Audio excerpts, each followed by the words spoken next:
Claude Monet, an artist from Paris, France, was the son of a grocery store owner.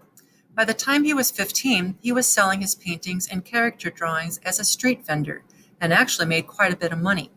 At age 19, Monet decided to become a professional artist, so he studied art at the Academy in Paris for 2 years until he was drafted to serve in the military. While in the military, Monet became sick with typhoid and was sent back home, which was perfectly fine with Claude because all he truly wanted was to get back to his work, his art. Monet once again resumed his art training and learned traditional painting techniques popular in Europe.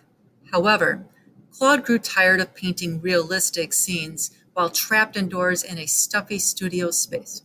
He wanted to start painting outside, known as plein air, which was absolutely a foreign concept to most artists at the time. While outside, Monet became fascinated with light and how it filtered through the leaves of the trees. In addition, Claude was captivated with how light changed throughout the day with the passage of time. In order to capture the different types of light being created as the sun moved throughout the sky during the day, Claude decided to dab paint, using quick, loose brushstrokes to represent what he saw. As a result, realism was abandoned and a new way of painting was created. Several other artists also started painting the same way as Monet and also explored the idea of painting outside. These artists, Pissarro, Renoir, Sisley, and Basile, became friends and often painted together. As is the goal of most artists, Monet and his colleagues decided to submit their work at the Salon, a prestigious gallery which often helped artists gain success in their profession. The problem was that the Salon preferred realistic art. Subsequently, gallery owners and art critics were appalled by the loose, sloppy, and unfinished-looking paintings that Claude and his friends made. In fact, one critic described Monet's work as an impression of reality, an insult. It was from this point that Monet and others who painted like him were referred to as the Impressionist.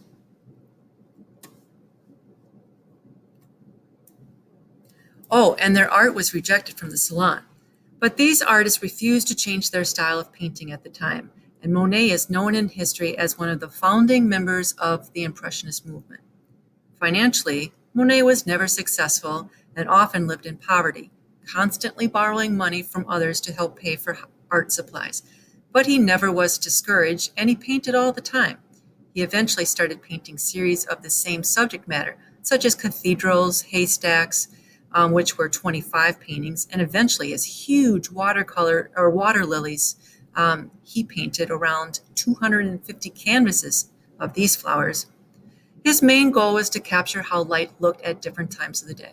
In time, people grew to enjoy Monet's work, and today, Monet's paintings are infamous, worth millions of dollars, and are displayed in art museums throughout the world.